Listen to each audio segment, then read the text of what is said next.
Hello and welcome back to the Route One show here on YouTube. I'm Stephen Browne and I'm delighted to say joining me to discuss all things Leeds United is Jayson Booker.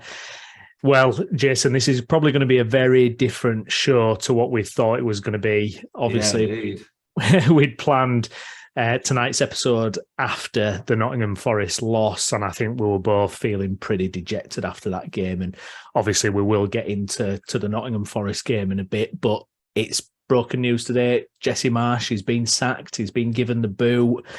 Your reaction, mate? Well, I mean, we spoke yesterday, didn't we? And we said he has to go. He has to go. And as I think for both of us, and as our initial gut reaction was, they're not going to do it. They're not going to do it. I think everybody expected us to at least have Wednesday and see what kind of came from Wednesday. If we were on the wrong side of a hiding, I don't think anybody would have been too surprised then. But I think in the wake of yesterday, we'll get onto the performance of the game and the rest of it, but I'm just delighted that they've seen a logical kind of approach to this. They can't waste any time. You know, teams around us are making choices and reactions all the time to being in the position that they're in. And thankfully, in my opinion, it's not too late. It's later than it should have been anyway. But they've got there, and they've got there in enough time. They've given us half a season to put this right now. And if they get the appointment right, that person can put this right as well. So shocked, not disappointed, not surprised from a results point of view. When you start looking into it, 11 points out of 51 is what we've taken. The results of performances. And again, we're going to get into the game yesterday.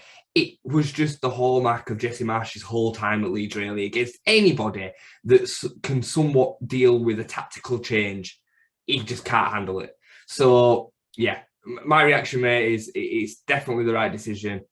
We've done it at the right time, if a little bit late, but we've not waited too long, made it worse. They've got it done now. So, yeah, happy. Yeah, no, absolutely. I mean, I woke up today. I mean, I mentioned to you before we came on air, then I was fuming this morning. I woke up and I was kind of really, because I was just thought, I thought going into yesterday's game, it was going to be, come on, this thing is finally going to get going. But obviously it didn't. And then today I just thought, do you know, they're not going to get rid of him yet. They're just not going to get rid of him. And this is just going to go on and on. But I think you could tell in the fan base, I mean, every Leeds fan I was texting and you're checking the social media reaction, it was unanimous, wasn't it? Apart toxic. From the odd person, it was just like this, it has to go. And I do want to caveat it with the fact that I think he's such a decent bloke. And I think he's tried incredibly hard. You can see that he's given everything, blood, sweat and tears to that role. But I think at the end of the day, and yesterday was a prime example, like what you mentioned, opposition manager makes a couple of tweaks and we couldn't handle it. How do you assess his time at Leeds United? He's not got the tools. He's not got the ability from a tactical point of view to deal with these top level managers. To do it at Salzburg is one thing, in a league where you literally are the one team with any sort of budget. His style of play will usually overrun opponents if they are technically not as good as the players that are, in his team. And that's what he's found out. You start looking through the wins. I've got them somewhere on my phone here under Jesse Marsch, and you can pick them all apart. I couldn't believe it was 11. I don't remember him winning 11 games. And some of them are cup games. Barnsley in the cup, Accrington in the cup, Cardiff in the cup. Yeah. So once you start taking them out and you leave it with the Premier League wins, I think it's 8. I've got it on my phone here somewhere. Just bear with me a second. I saved it. So this is what the 8 wins out of 32 Premier League games under Jesse Marsch. 2-1 versus Norwich, 94th minute winner. 3-2 versus Wolves, 91st minute winner against 10 men. 3-0 win versus Watford, who got relegated. 2-1 versus 10-man Brentford, 94th minute winner. 2-1 versus Wolves, who then sacked their manager not so long afterwards. 3-0 against Chelsea, sacked the manager not so long afterwards and finished with 10 men. 2-1 against Liverpool, and we know what Liverpool are like at the moment. It's not quite the win that we maybe thought it was at the time. And then 4-3 against Bournemouth, when we were 3-1 down and got through it on pure vibes. So It's damning, isn't it? when you start looking at it, there isn't really a win. I mean, we've probably been a bit harsh with the Chelsea win. Probably. You know, That was the performance where I thought, wow, this is all coming to fruition. That's the only game, the only win under Marsch where it was relatively routine. Yeah, absolutely. So, you know, to One sum up game. this, yeah, one Game. in 38 games in total. Even the cup games we made hard work of. I mean, Barnsley, we struggled until Pat came on and changed the game. Cardiff, we were 2-0 down and had to force a replay. And then Accrington, you know, so once you start picking him apart, like, and he has the tools, you know, me and you spoke a lot about, you know, where we really see ourselves, but we should be able to get more points than what we've got. We should be able to close these games out where we've dominated games. And a lot of it is tactical instructions. You know, even the chances that we created yesterday were wasted because the players are instructed to rush and everything's done at 1,000,000 miles an hour and pace and intensity and all this. And really, it's just bump. It's just hot air. And like you say, I mean, Forest, they didn't deserve to be 1-0 up at half time, but they get the goal. That's football. Second half, Cooper comes out, makes one change in the midfield. He made 2 changes at half time, but he made one change that really changed the game, was bringing Corbeck on, who was more defensive, for Danilo, who had a bit of a rough half, sat back, low block. We didn't create a chance second half. No. We didn't have a single chance. So, and if that's what it takes to outsmart Jesse Marsch as a Premier League manager, then I'm sorry, he's not right for the job. It's as simple as that. No, and all the way through his reign, we've heard the same old buzzwords, clarity and players knowing the roles. And we've heard this kind of jargon over and over and over again. And you know, when he came in, I think it probably was a breath of fresh air in terms of being a different personality to Bielsa, you know, certainly for the players. But I mean, even in that period at the end of that season, we were still terrible under Marsch.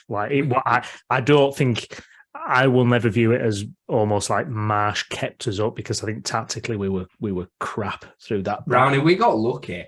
I mean, that Leicester game was the only one we played well in his first game. Apart from that, it was awful. Got thumped by Man City, thumped by Chelsea.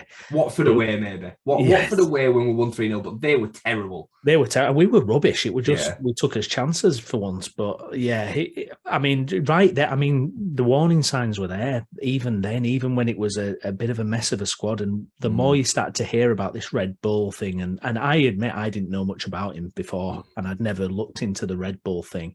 And then the more you heard about this kind of narrow system and this kind of thing, the more the warning signs were there, weren't they, even early on? There's a few other things as well, and I'm going to say them before I forget. I know it's not completely in context, but I want to say before I forget. Pat's interview yesterday, I thought was really telling. There was a few things that he accidentally said that really made me think there's something not right behind the scenes here.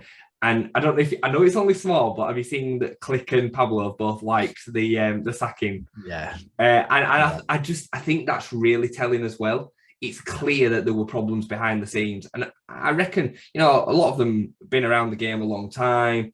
You know, the kids may be, you know, the younger lads in the squad, they may be influenced by it and they might like, you know, a G up. But the more experienced pros must be listening to some of the things that he comes out with and just thinking, this guy ain't got a clue. No. This guy. But they are respectful enough to still try and implement the instructions that they've been given. A lot of them have worked with Bielsa. Bielsa wouldn't have taken anything other than 100% commitment, and they did give Jesse that. I believe that. I don't believe any of the players weren't in it for him. I don't believe that at all. But you can see, I think you can see a few cracks now to say, you know, the players weren't happy. Yeah, absolutely. And we've also got to say credit to the board for making this decision this fast, because on the one hand, I think they've backed him.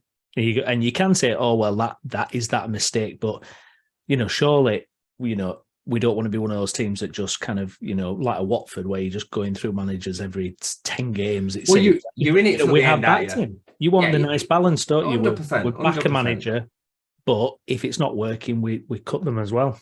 They've backed the football side of the business. That's the way that I see it. It's, you know, the squad needed reinforcements. They wanted it to work with Jesse, so they got reinforcements.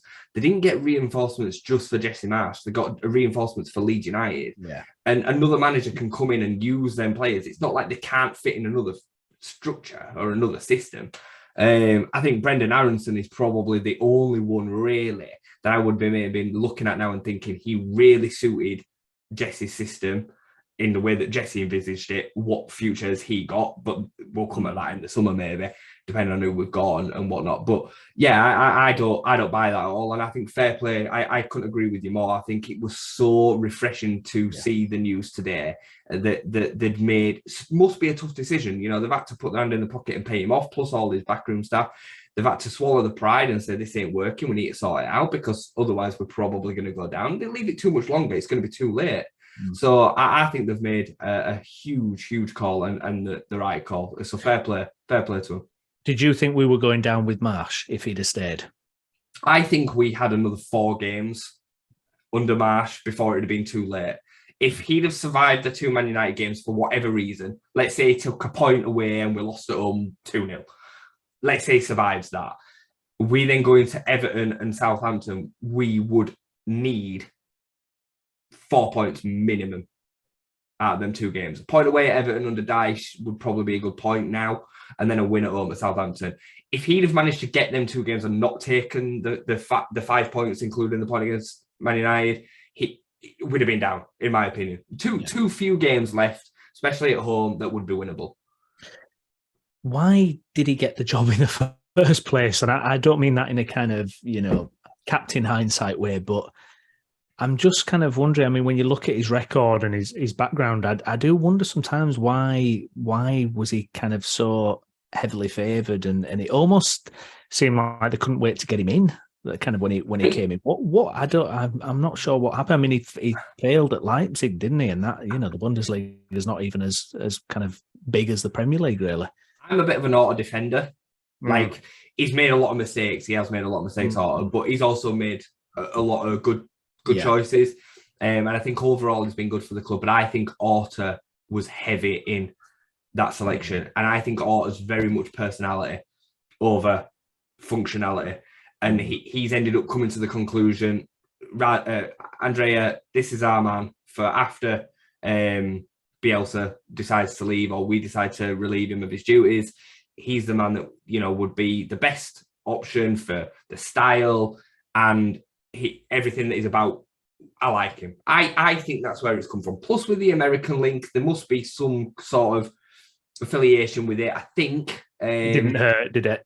No, it didn't hurt, exactly. We're still marketing ourselves over there. We have got extra interest from American audience because of the players and cost of Jesse Marsch, without a doubt. So there must have been a part of that. But I have to look at Victor for it and say it feels very much like a Victor choice. I don't know if you've heard, but he apparently was the only member of the board that voted against him going.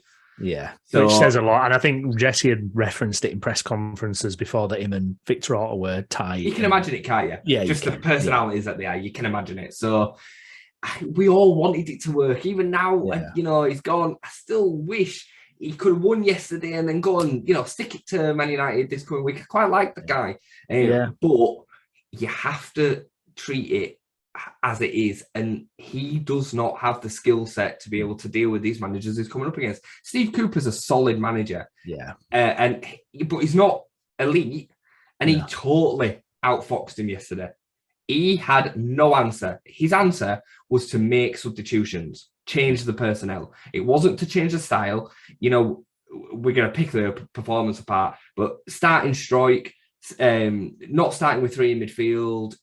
I could go on and on and on about what was wrong with the team, and then the substitutions.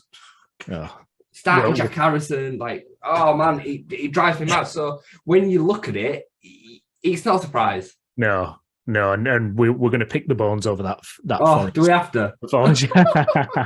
Just to really, dig it in. But I'm just this Red Bull thing, and the fact that in the Premier League now, you had Ralph Rangnick at that lot, and it didn't work. You had Hassan Huttle at Southampton, where it was mediocre and a few high points. They're taking them down eventually.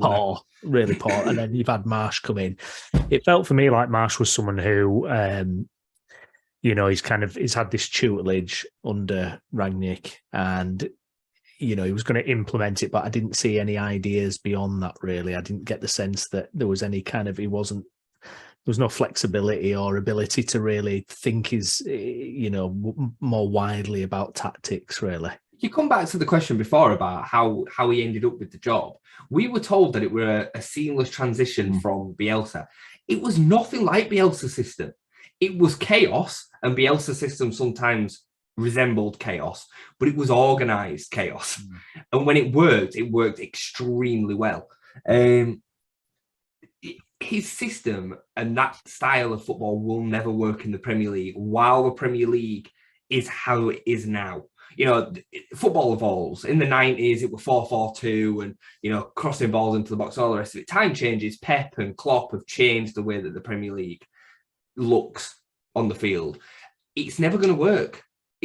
Teams are far too technically gifted to be able to play against them in that style. Like, you lump the ball back to them. Defensively, we were so out of shape. The fullbacks are always too far up the pitch, leaving lower quality Premier League centre-backs to deal with 4 players running at them. It makes no sense, and it's never going to work. And that's why it didn't work for Ralph. That's why it didn't work for Hasenhüttl, and that's why it didn't work for Jesse Marsch. Yeah, absolutely. And you would hope now that is the end of the Red Bull influence at all, really, certainly for Leeds United. But we'll wait and see.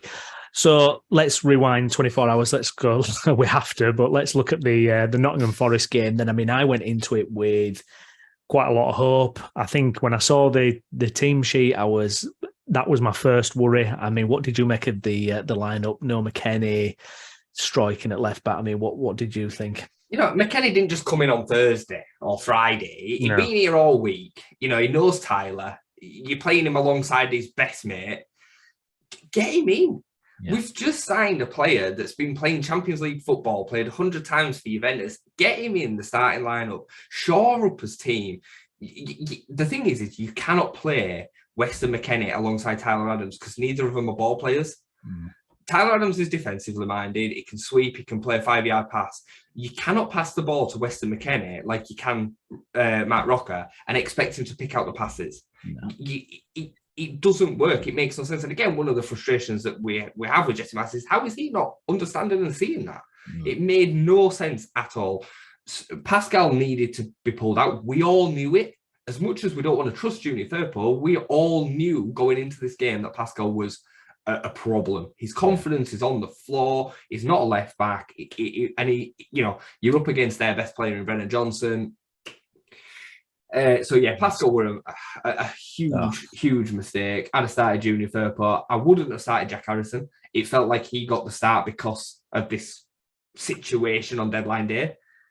What a reason to play him. What a reason to play him. Honestly. Is that how it felt to you? Because that's certainly how it felt to me. Oh, totally. It was poor. It was awful. Overrunning the ball, taking too long. There was a point in the first half where we broke, and Harrison, we'd put 3 or 4 good passes together when we were moving, and Harrison, all he had to do, easiest ball in the world to the left to Nonto, and underhit it and didn't go anywhere near. And I screamed at the TV, I'm going, this is Jack Harrison. This is what you get, He was only topped by Pascal for poor performances. Yeah. Pascal had an absolute stinker. And there were, I don't think the first was a yellow card, but there was another one later where he could have been sent off just before he got hooked. He had an absolute stink. I didn't think Tyler had a great game either. I thought he had one of his worst games, especially second half, giving the ball away a lot. But I noticed that they were dropping, Tyler and Weston were dropping into the fullback areas a lot. I've seen them do it before, but they seem to be doing it all game, which were a bit strange because then you're losing such a big space of the field in front of them. I thought Mark Rocker had a great first half. Me and you were talking about it. I thought he was excellent. And then he got hooked after 10 minutes of the second half. When I saw his name come up and it was 52 minutes or something like that, and it was Mark Rocker coming off, honestly, I wanted him sacked then and there for that. I just couldn't believe, because you knew what was going to happen. It's a sure sign, though.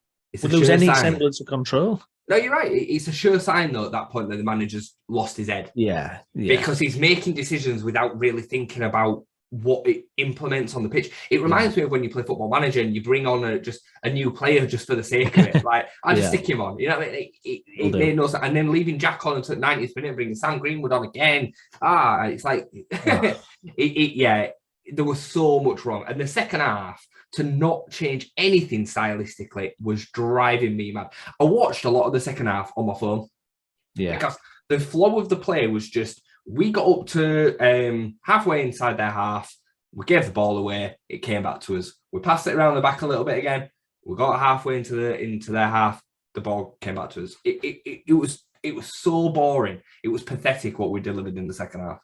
Yeah, it was. I mean, it just, like, when Rocker came off, especially the structure, there was just completely brought down. We had absolutely no idea what to do. We're hitting the ball left to Nonto, and we got about 4 players stood 2 feet away from each other, trying this stupid interjecting passing that never breaks teams down, you know. And it was just, I mean, it was just an absolute mess. And the substitutions. There was a moment in the second half where you had Somerville had come on, and we had Nonto, Somerville, and then I think it was still, no, it was Rutter. Rutter was on at the time, and I think 2 others in the space of 10 yards of each other, all at the top kind of quadrant of their box. And I'm like, what's going on here? Like, if the ball breaks to space, there's nobody there. Like, you got no chance of scoring anyway. So, yeah. I mean, it really was all the deficiencies we've seen under Marsch's tenure, wasn't it? All come together, all nicely wrapped up in one game, really, when you look at it. What did you think of McKenna?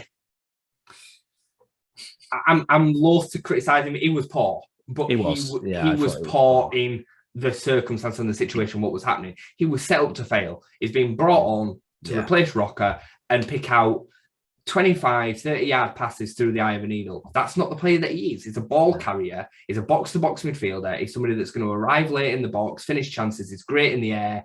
Like, he's going to harry and harass to win the ball back.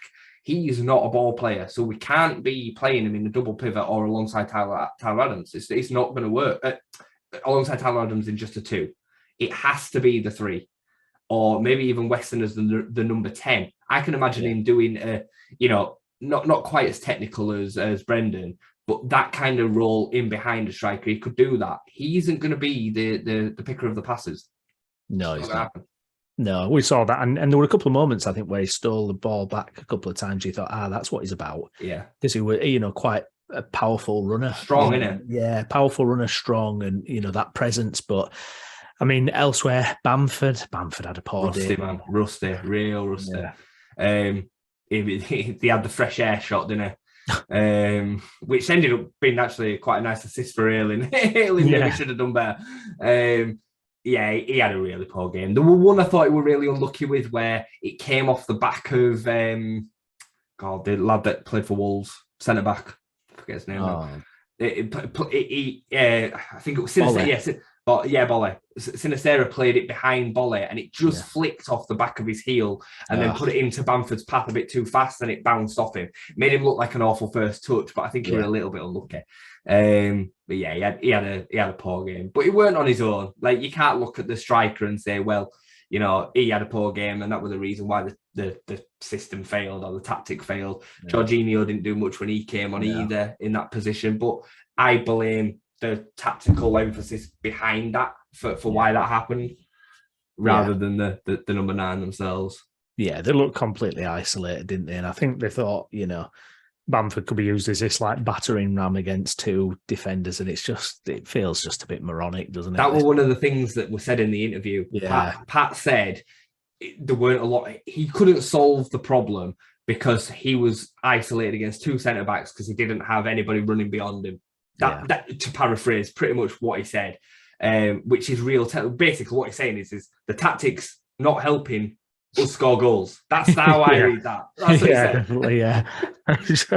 Certainly. I mean, even the goals have dried up, haven't they? Now, I mean, we had that little purple patch where we were banging him in, where Somerville came into the team and was scoring, but even the goals are drying up now, and we don't even look like getting those back. Really, I think after that Nottingham Forest game and the fact that they're now 6 points clear of us, I think we've already said we're in a relegation dogfight, but I mean, that league table. I mean, how worried are you about that? I mean, I saw the thing, the stat doing the rounds on Twitter where it's, we're in a worse position than we were this time last season, if you can believe it. I mean, how on earth has that happened? This run as well is worse than the points that Bielsa took. And bear in mind the points that the players that Bielsa had to pick from in comparison to this team. The biggest problem that we've got is that we haven't got two teams that have just folded. No, a la Norwich and Watford.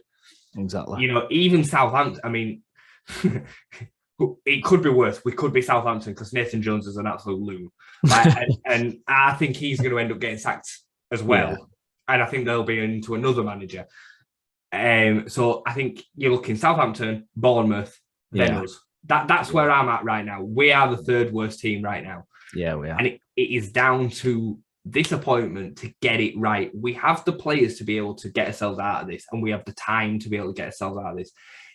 My word, right? I'm turning over a few pages at once here. But if Chris Armas goes into these games and comes out of it with the job for 6 months or whatever, I will lose it. I don't think that'll happen, but I have a worry. I find it very suspicious that he got the job a week before this sacking. It must have been spoken about before Forest. It must have been. So when they ratified the appointment of Chris Armas as his number 2, that conversation had to have happened. So why did that conversation happen? Yeah.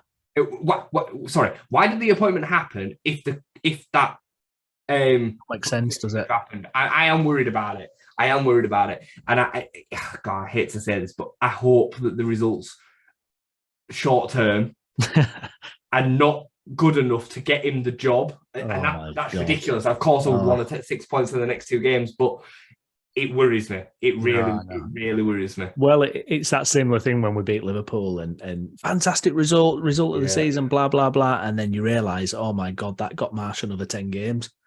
Yeah. When really, if we'd have lost to Liverpool, it could have been gone. It'd have been gone. We've said it before, haven't we? So, that would... Sorry, mate. No, go on. I'm just passionate today. I know, yeah. Well, this is it, because, it could have been gone all the way then. But, I mean, this Chris Armas appointment, it's very strange because, I mean, it's very much a Marsh man and Marsh ball and a Red Bull guy and, all that kind of thing. They brought him in a week before they've booted Marsh, and it is very odd, isn't it? The flip to it is to say, well, they supported him until the very, very end. Yeah. And maybe they expected wrongly a win on Sunday and they could continue. So maybe that is the feeling. But, Armas is going to take the game, I believe, on Wednesday. Yeah. I've read before coming on tonight that they're looking at an appointment before Wednesday, which would relieve my fears a little bit. But you best believe that Chris Armas is going to be taking it to them on Wednesday. He was embarrassed out of that club, wasn't he, at the end of last season? So, I mean, fingers crossed that can work in our favour. We'll have the new manager sat in the stands and we can all look at him, and hopefully his name begins with M and ends in Pochettino, but I doubt that. But hopefully that's how it plays out. But yeah, it does worry me a little bit, just the Chris Armas situation, but we'll see. Somebody needs to run the team, I guess. If Jacko had been here, it'd have been Jacko, I guess. I think the Chris Armas is like the only one left now, isn't he, really, on the team? They've all gone, haven't they? Rennie Marich and all that. I thought that Rennie Marich was going to be a bit of a kind of diamond in the rough kind of thing. Seemed a bit of a character, didn't it? Yeah, the scout kind of blogger, scout, and really tactically aware, but it's not worked out anyway. Let's get to it then. Next manager. Lots of names thrown out there. I mean, Pochettino for me would just be the dream, wouldn't it? The absolute dream. But a lot of interesting names out there. Who are you worried about getting it? I've got the odds next to me here. Have you? Right. On Sky Bet, so we can maybe have a look through a couple of them together. So we can rule out anybody that thinks that Frank Lampard stands a chance of getting this job is on another planet. That's not going to happen. So we can forget about that, because I've seen a couple of people mention it. I really, really don't want Steven Gerrard. Really don't want Steven Gerrard. He's at 20-1. I can't see it anyway. I don't think it suits. I don't think it suits him. I don't think it suits us. Who do I really not want apart from that? Chris Wilder's a bit of an outsider. I really wouldn't want him. Scott Parker would be an absolute no-no. No. Who else have we got? Let me have a look. I'm going to get these on. I'm sorry if I'm shouting tonight, by the way. I've had one of them days where I've just been like so flat and yeah, this has revved me up more than ever. Tell me about it. I'm trying to get the odds on myself. Oh, Bielsa. Well, I mean, there's no way that Bielsa ain't going to come up in this conversation, right? So Bielsa's second favourite right now, right? Don't see it. There's something romantic about it. I can't lie. I know. There is something romantic about is. it. And do I think he'd keep us up? Probably. The new players.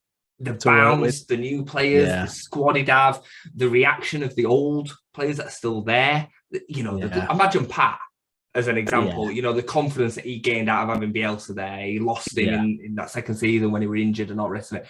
I can imagine that working for 6 months. I just don't see it because I don't know if it's right or not. I don't think that's relevant.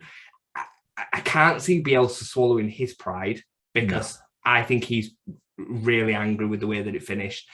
And I just don't see it for that reason more than any. Ralph Hasenhüttl, I really don't want. Please, no. I can see it though. I could see it. Oh, well, I saw him linked with a Hoffenheim job and I'm like, please, Hoffenheim, get him. Just give him a contract now because please, no more Red Bull. Yeah, I can't watch any more of that Red Bull stuff. It depends what you're talking about, Browne, with regards to like short and long term. Yeah. Right. Let's just say, like, if we could pick anybody, Pochettino would be the man. He would be the man. Short and long term, everybody would love him. Bielsa's protege, Bielsa loves him. Fantastic manager, fantastic coach, plays good football. What more could you want? He's 5-1 third favourite right now. I just don't see it. If this were the end of the season and we could smash him a 5-year contract, we knew we were staying up, here's 100 million, we're selling a couple of players, I can see them selling that project. Right now, with the position that we're in, I think that all that can happen for him is bad news. Yeah. Does he want to take that risk when potentially there's a Chelsea job coming up and Spurs? He could go back to Spurs. There's so many jobs that could be available. Let's say Southgate was to decide to leave. He could go Newcastle on mega bucks. Yeah. I'm talking Eddie Howe then going to England. Sorry. I just don't see it. I'd wish, but I just don't see it. Do you want me to carry on listening? Yeah. Go for it. Who's next? So I'm leaving the good or a bad. I'm leaving the likely one to the end. Postecoglou, I think is an interesting shout. His assistant is though. I do know who his assistant is. Which would it stop him coming? If he didn't come with him, there's no way that guy would be allowed in the building. No. He wouldn't. No. That just wouldn't happen. So he'd have to come on his own. I don't know how long Harry Kewell's been there though, because the last I saw Harry Kewell, he was manager of Barnet. And he got sacked. So he can't have been with Ange that long. Maybe a year, something like that. I don't know. Yeah, surely he's not that committed to him. He can just get rid and get someone else in. Come on. Yeah. So 20-1. I think that's an outsider. I think Celtic are likely to win the league this year. Is he going to want to leave before the end of that? He could probably get a more attractive position in the Premier League in the summer. Yeah. So something a bit more settled. What about this one, Rafa? You know what? I take it. I would. This is one of them short-term over long-term ones again. Yeah. And I'm not saying anybody that says no chance Rafa Benitez, I get it. I totally and utterly would not be like, you're wrong. But short-term, it'd keep us up. That's how I see Rafa. Yeah. It'd keep us up. Go on, what's your thought on Rafa? I've never been partial to Rafa. I don't know why. I've never liked the way his teams play. Like, and I think really with our squad, we are kind of front heavy in terms of the talent. Although, maybe he is a bit of a defensive expert, isn't he? And I'm sure he could set us up certainly in a way to be effective. But I don't know if his time has come and gone, really. I think, obviously he did well at Newcastle. Newcastle fans really liked him, but obviously Everton was always going to be a nightmare for him. I just don't know I just don't know. I don't know about Rafa. I just think I think not I for think me. Rafa and Nuno Santo are in a similar kind of pocket.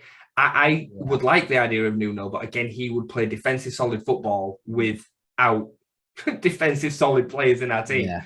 So that worries me a little bit that that's not going to be the style that gets us over the line. Yeah. If we had the right players, I can totally understand why that would fit. The one that I'm really intrigued by, and it's just come up. I think Phil A's done a tweet about it. Is Andoni Iraola, and he's the Rayo Vallecano, yeah, and he's a Bielsa protege. He's only 40, yeah, high intensity, but plays with width, overlapping fullbacks. If maybe I don't know. I mean, he's obviously never managed in the Premier League before. He's never had a job this big before. So there's all that aspect of it. I mean, what do you think? Someone like that, is it a bit less? That again is the short over long or the long over short term prospects. It worries me given the position that we're in. If we were 12th and Jesse Marsch had have left for whatever reason and we were making an appointment like that, fine. Like, let's buy into the project. Let's get all on board with it. Given the position that we're in, we need somebody to come in with no time and hit the ground running. It's a massive risk to go for somebody with zero experience. I don't buy into this. You need Premier League experience to succeed in the Premier League. I don't agree with that. Yeah. But at this stage of the season, there's nobody better than a Sean Dyche, as an example, or maybe a Rafa or pure firefighting, isn't it? What do you think of kind of these kind of managers when we talk about kind of short term versus long term? I mean, which way do you think they're inclined to go? Because my worry is, when you look at Aston Villa, when they got rid of Gerrard and they were able to get Emery in, because they're able to say to Emery, look, yes, we're in a poor position now, but, at that time there was probably 25 games left. Have we just really, like you alluded to at the start, have we just left it a bit too late to get that real quality name in potentially? We said this a few weeks ago, didn't we? We kind of missed that window around the World Cup to get a big appointment that's going to come in for the long term. So you're now left with either a short-term firefighter a la Rafa Benitez or a long-term gamble like Corberon, who's somebody that we've not mentioned who's a favourite. I really like Carlos Corberon. And if this was the summer, I'd be saying, get it, let's go, let's do it. If Poch weren't available or the big name weren't available, let's put it in at Corberon. He knows the club. He plays the right style of football without the man marking quite as intense as Bielsa. He's done he's had his falls, but he's also shown some real success in this country. Because I think the Championship and the Premier League can be transferred quite well. The reaction that he's had out of West Brom's nothing short of amazing, really, this season. The job that he did with that Huddersfield team last season that's now bottom of the league practically, I think he's got some serious credentials. I just think now is a huge risk. It is. You need somebody with a bit of presence straight away in that dressing room, not a young coach really that has got some great ideas that could implement them over time. That's where I am. I think this is so massive. So massive. Really, when you break it down like that as well, I'm just kind of, it doesn't. Yes, it'd be nice to go for one of these, exotic youngsters like the Areola I should say. But then, like you say, you need someone to go in with impact, don't you? Immediately, Dyche. I mean, by the way, just a quick comment: Dyche, Everton beat Arsenal, been there for 4 days. I mean, I knew it were a bad weekend as soon as I saw that. And I mean, the other results didn't go for us either, did they? But no, I watched the game. I try and watch as much football as I possibly can. And Everton, Arsenal seemed like a great game to make sure that you add on. And they were brilliant. You know what? They were brilliant, they were. Everton. They played to their strengths.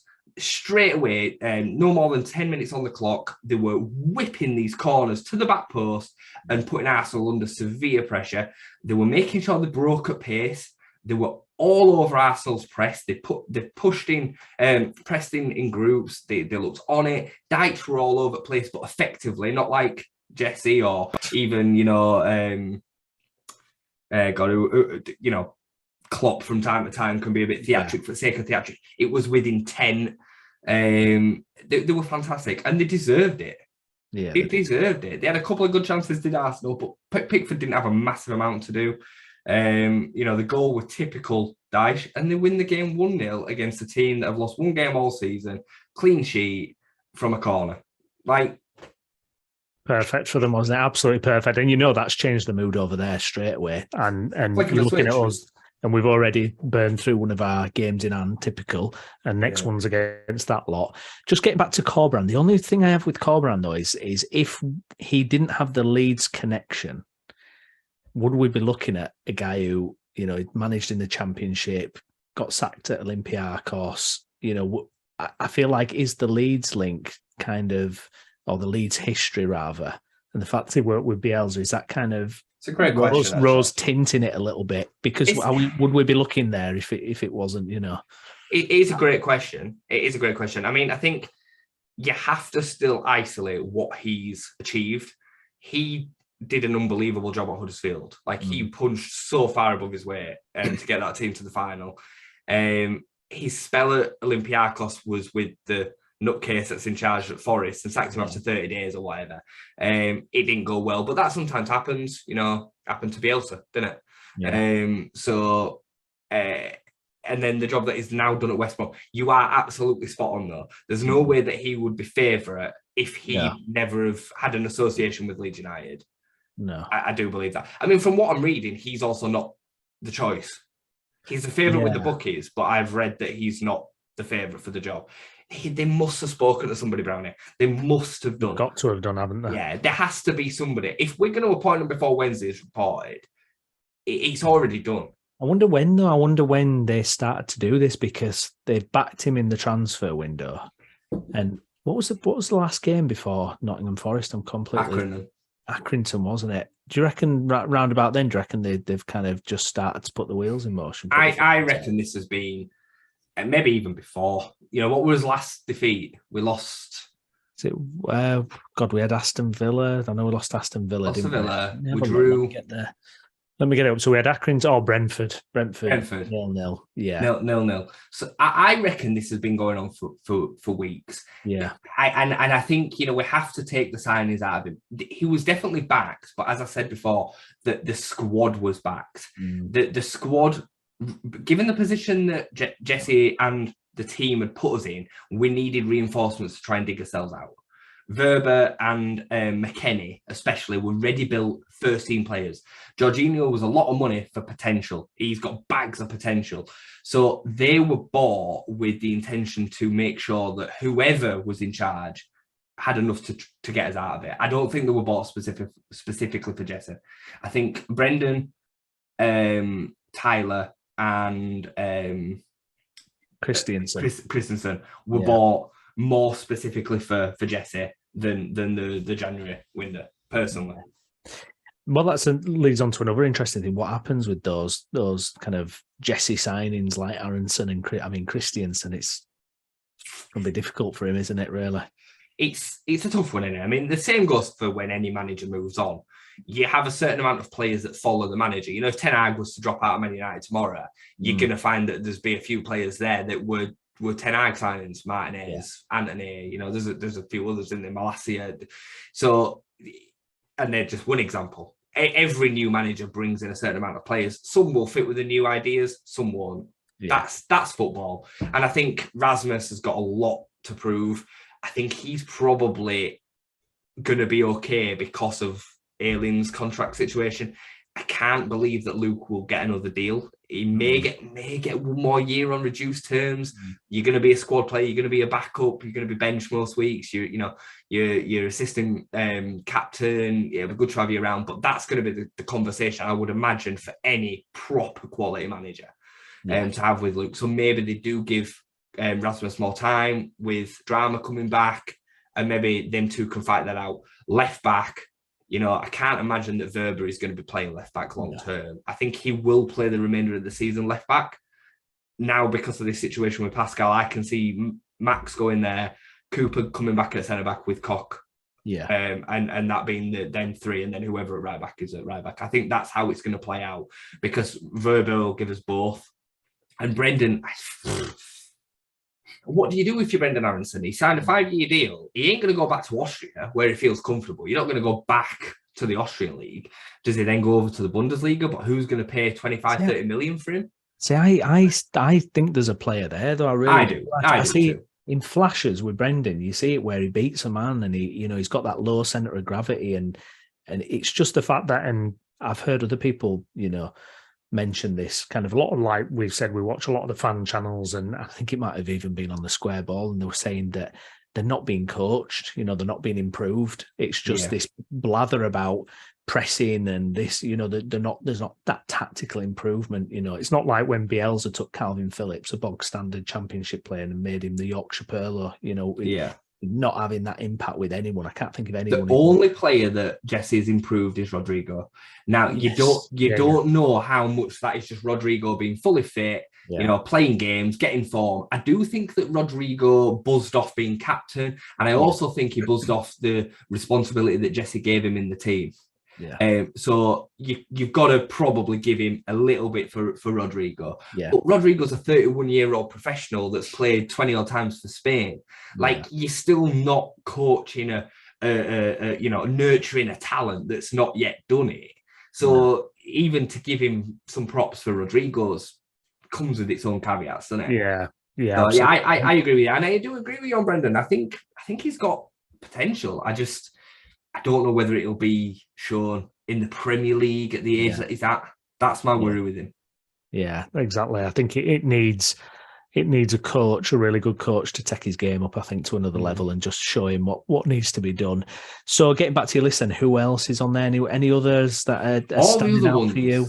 All the other ones are a bit outsiders. Marcelo Gallardo, he believed he was the manager of River Plate. I think he left in the summer. Yeah, that spells like Monaco and things, hasn't he? And, another Argentinian international. Ivan Juric, I don't think I know him, if I'm honest. No. 20-1. Knutson, who I've seen mentioned before, he would be again another real long-term project manager. And then you're getting into more Luis Enrique, is he on there? He's not even in the top. Is he not? 50-1 in Enrique. Ole Gunnar Solskjaer's at 80-1. Oh my god. Mancini at 66-1. Oh, blimey. Zidane in there. He's out. Zidane's not in there. Van Bronckhorst at 50-1. Oh god, no, thank you. William Still 40-1. He's some story, isn't he? Oh, unbelievable, isn't it? I wish I'd have taken my Football Manager a bit more seriously. All the other ones are then pretty out there. Domenico Tedesco, I think, is he? Yeah, Tedesco. Atlanta? No, not Atlanta. Who's the Atlanta manager? Who's at Atlanta? Is it Giuliano or something like that? Anyway, that's pretty Gasparini. much... Gasparini, that's it, That's it. So realistically, you're looking Corberan, Bielsa, Pochettino, Hassan Hutel, Postecoglou. That's the favourite six. But even Postecoglou's 20-1. The bookies don't usually get it wrong. No, they don't. They usually know something at this stage. I always feel like that. I think you can read a lot off the bookies. And, the fact that they're coming in so short at... Bielsa, I just find that, they came in short for the Everton job, and I knew we were never going to take that one. So he might be offering to manage the under-21s or something. That would be get Corberan as first team, and he's under-21s. a million a month for under-21s manager. I've got it on live, kind of changing, so it's changing constantly as I've got it on here, and Corberan has now been made odds on in the last 2 minutes. So whether he's getting bet into that, Bielsa 3-1, Poch 5-1, Hassan Hutel 8-1. Hassan Hutel, stay away, Hassan Hutel. But I can imagine it. I can see it. I can see it now. He knows the style, and he wants to continue that Red Bull style. My word. Looking ahead then, Wednesday. The old enemy, Man United, at Old Trafford. We've not got a manager in. We've got Chris Armas there on the touchline. Probably. For me, do you know what? I'm not really concerned, because the best manager we've had in however long got stuffed twice there. you just take your licks, don't you? That's what happens. And if it happens and you get thumped again, it happens. And look, we've got a new manager in the pipeline. That it's a nightmare to have a game like that in this kind of period. This week is like a nightmare. It is literally like a Leeds United fan's worst nightmare. Yeah. We're all over the place on the pitch. We've got no manager. We've got, unrest between the fans fighting at the ground. I saw yesterday. Twitter's all over the place. And then we have to play them twice within 5 days. It's gross, Brownie, to be honest with you. Honestly, this week is making me feel sick. I just hope we get through both games, not conceding too much, and maybe have a goal to celebrate. That's how I feel about it. Just a respectful result. Yeah. Like what's happened the last couple of years there? Please. Yeah, no 5. No 5 or 6. No. Please, no, absolutely not. Blimey. Well, we'll wait and see what we, Jason. We'll see what we get. What's your prediction for Wednesday? It reminds me. It reminds me of when we were in League One, and I think we sacked Gary Mack before Simon Grayson came in, and you literally didn't have a clue what was going on. I remember going to an away game, and it was just up in air. Like players used to just like kind of turn up and maybe play for Leeds United a weekend. That's what it kind of feels like this week. It just feels like clubs all over the place. So what's your prediction? I think it's a comfortable win for them. I think it's a comfortable win. I don't think it's going to be embarrassing. I hope it isn't. Yeah, something like that. What about you? What are you saying? 3-0. When somebody asked me earlier today, I said I think it'll be 3-0, 3-1, something like that. Yeah. I just hope that we don't embarrass ourselves. Get them back to Ellen Road with Pochettino in charge, and imagine that. Well, this is the thing. It's a terrible week, but it feels like there could be light at the end of the tunnel if we get that appointment right. Can you imagine if it's Poch? Oh, well, the thing is, this is critical now because look at our position. It has to be right, doesn't it? Christ. The thing is, can you imagine if we got relegated with this squad rut of 35 million? And... Would be. I mean, joking aside, we would be in a mess. We would be in an absolute mess. And these fans that are like, Championship, it's not a great standard, would bounce back. We don't do bounce back from the Championship. We do not do bounce back. Blimey. Give Poch 4-year deal. He can leave for free if we get relegated. Yeah. And pay him promise him. Yeah, pay him what he wants. Promise him a war chest in the summer. Get him in. Do what we did. Make it happen. Do what we did for Bielsa. Right. What do you want us to do? Do you want us to move the plug sockets at Thorpe Arch 4 inches to the left? Do you want an extra car park space? Do whatever you want, please. Yeah. Come and manage this. Because the thing is, with Leeds, it's great potential. This is what managers have got to think. If they get it right at Leeds, and now with the new ownership, pending, it feels like the investment's going to be there. You could be in with a chance of managing a top club. You really could. A top 16. You really could. Yeah, I agree. 100%. I agree, especially with the backing. I'm giggling at myself because I can just imagine us like we're getting so giddy over the potential of Poch, and then we'll come to Wednesday and we'll end up with Chris Wilder. Because just see Chris Wilder pitching up. Oh my God! Or Hassan Huttle. Did you see? I think Marsh had a lower win percentage than Dave Hockaday. Did you? I saw that. I was like, oh wow. I was there at Valley Parade the day that Bradford City beat us, and he got sacked before we managed to get back on the coach. It was so bad. It was so bad. Bianchi in midfield got sent off, and then we conceded 2 late on. It was the worst. We can't go back to that, can we? No, please not. I live in Bradford. That was one of the worst days as a Leeds fan I've ever had. It was the worst. Oh my God! Just a quick word before we part. Bradford Park Avenue. It's kind of tailed off a little bit, hasn't it? Again, they had a rough weekend. They lost 5-1 away at Gloucester at weekend. Yeah. They've been pulling out points, but they need to start turning some of the points into wins.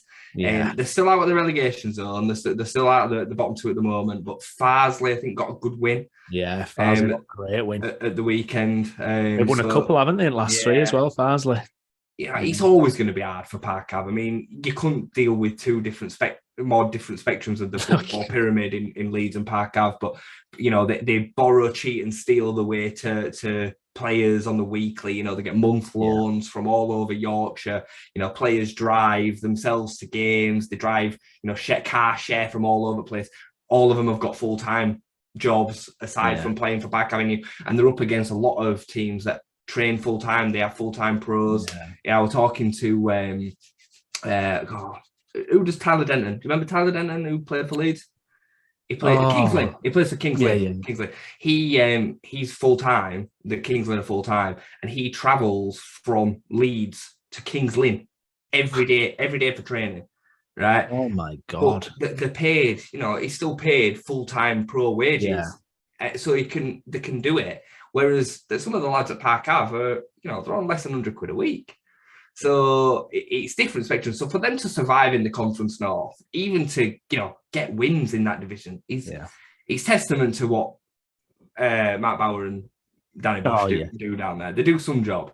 100%. So, well, I mean, I'm looking. I mean, Farsley have got 3 games in hand on them, and they're only 3 points behind. So they could be catching them. It's not been a great season across the region though, because obviously we cover West Yorkshire football on the channel, and it's pretty much. It's a bit of a write-off. It's rough, isn't it? I mean, I think Rotherham are doing okay, aren't they? I believe. I think so. Yeah, we don't really cover Rotherham. No. South. No, we don't do South. But if you're looking at it, because we got Huddersfield terrible, Bradford, a good league position, but it's they're not happy, are they? No, they're not happy. It's struggling. Halifax have been on really poor form. I know they won the other night, but they've been doing pretty badly. Guiseley, obviously, they had a managerial change, although it seems to have perked them up a bit. So, Liversidge, obviously, it's difficult. I think they only played twice in about 2 months because of cancellations. So that division's had loads on it. The Leeds are supposed to be the shining beacons of the region, and look at the state of us. Halifax, in their defence, though, they had some season last season under Pete Wilder, and they were never going to be able to match that again. No.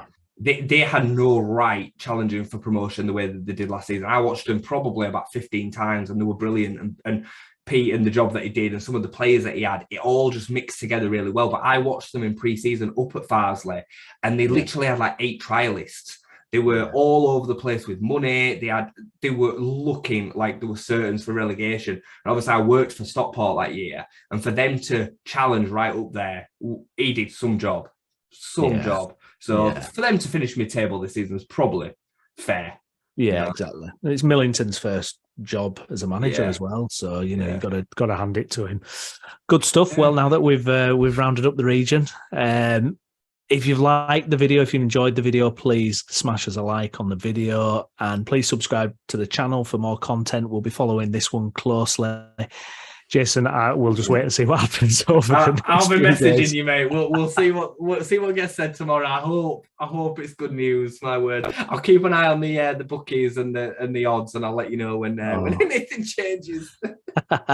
We'll be dreaming of Poch. I just hope we don't wake up with Hassan Huttle or who's the other one that you said? Corberon or Postecoglou, really. They're the favourite 5, and Bielsa. Bielsa's literally second favourite. I mean, just to finish, I would be quite. I'd be quite happy. I would. I can't lie. I'm stupid. It'd be irresistible. It's romantic. And it'd be such a 2 fingers up at like the media and everything, wouldn't it? If he came back and saved us, I would love it. I'd absolutely love it, as Kevin Keegan said. Yeah. Good stuff, Jason. As always, mate. Mate. Yeah, see you in a week. See what happens. Like I say, I'm sure we'll be sharing messages throughout the week. Do another one on Thursday if you fancy. Well, we need to, don't we? It's gonna have to be daily. This we'll have to do a live sometime as well. I'd love to get some people in and see what the comments are about it as well. But definitely, I'm off to enjoy some other YouTube content now. I think around Leeds United. My missus is getting fed up with this football. Like, she's like, God, you're just glued to your phone. I'm saying there's a lot going on. There's too much going on. They don't get it. I know they don't get it. Jason, anyways, have a good week, mate. Good to chat as always.